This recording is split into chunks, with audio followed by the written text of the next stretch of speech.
friends. The school year is winding down, and so I thought I'd show you something pretty simple to do, but also something a little different. You can do it if you want to, if you have the time. If not, maybe just remember this technique and try it again later. All right, let's go get started. Okay, so I'm going to show you how to draw a seahorse. And a seahorse is an animal that lives in the ocean, usually amongst kind of some seaweed and other things. And the neat thing about seahorses is that they can actually change colors. I'm going to draw with a Sharpie, but if you want to draw with pencil or crayon, this would work really good with those.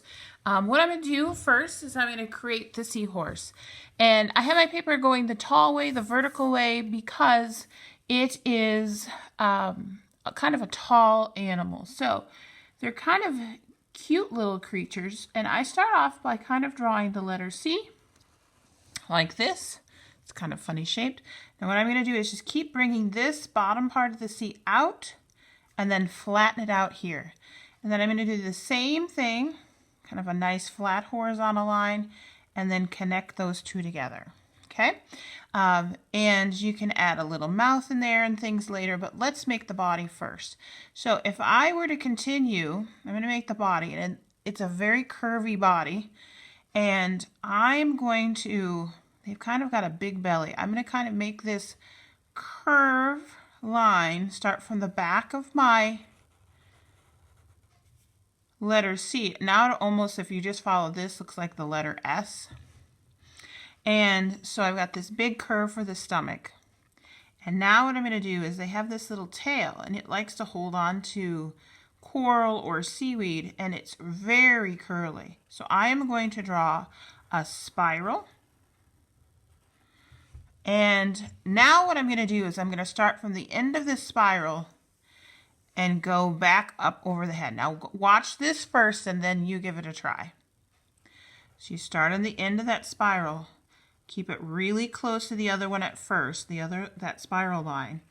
But then as we get onto the outside part of the spiral, you are going to let it separate here and get kind of, so we have a big belly.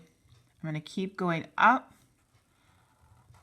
Don't touch the seahorse head. Go above it. And then stop when you get about there. And all you have to do then is add a line. This is part of his fin, so I'm just going to kind of put some lines there. You can add an eye in here. I'm going to make mine kind of a happy little seahorse. It's a little cartoony. And I'm going to add the fin. They have a little flipper, a little fin back here. So 2 lines like this. Maybe some texture lines.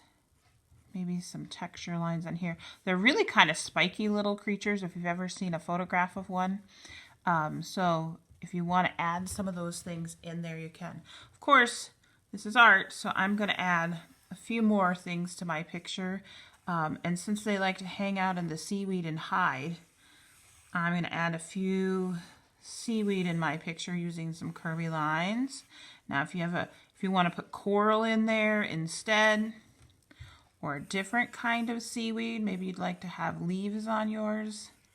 So there's more than one way to draw these things. So I'm going to have him kind of peeking in there. Now, if you simply want to just color this the way you see it, that would be wonderful. That would be perfect. If you want to try something a little bit different, I'm going to show how to do this. I just got done with this one. This one's I did a little while ago, and this one I just finished. And what you do is you're going to color with crayon, and then I'll teach you how to get this cool kind of tie-dye effect, but you need to have a plastic bag and some markers and water. All right, so what you need to do is color it, and when I say color it, use nice bright colors if you're going to use this technique, and make sure that you're pushing hard with the crayons. If you push too lightly, the colors you can see kind of do get a little bit covered up by the marker, and if they're too softly colored, it will all just look the same color. So I'm going to push as hard as I can without breaking my crayon.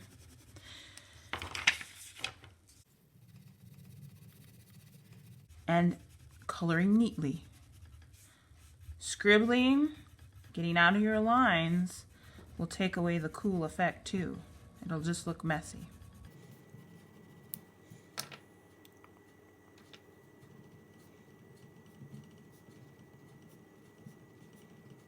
Now, seahorses can just be about any color. I looked them up on the internet. In fact, they have some chameleon properties, which means they sometimes will blend in with their environment or change colors. So you can make them whatever color you want. I'm going to go with a nice pink. I'm choosing pink though because I know pink, when it mixes with the blue tie-dye effect that I'm having, pink and blue will look nice together. It'll definitely change. It won't stay pink. And so you'll get a little color mixing going on with this too. Now, once you get your seahorse colored in, don't color the water. Okay, leave the water blank, and you're going to kind of move this off to the side. Now, what you want to do is you want to have a dry plastic bag, okay? And you can just set that over the top. This part goes pretty quick. So make sure you notice I've got a piece of paper underneath, and that's because this will get a little bit messy. So sometimes even doing this outside is a good idea. Now, you don't have to be super neat here. I'm just going to add some colors. Only where my paper is, so I'm not coloring the whole bag just because it's not needed. And I'm going to put a little green in here. Sometimes I'll add purple.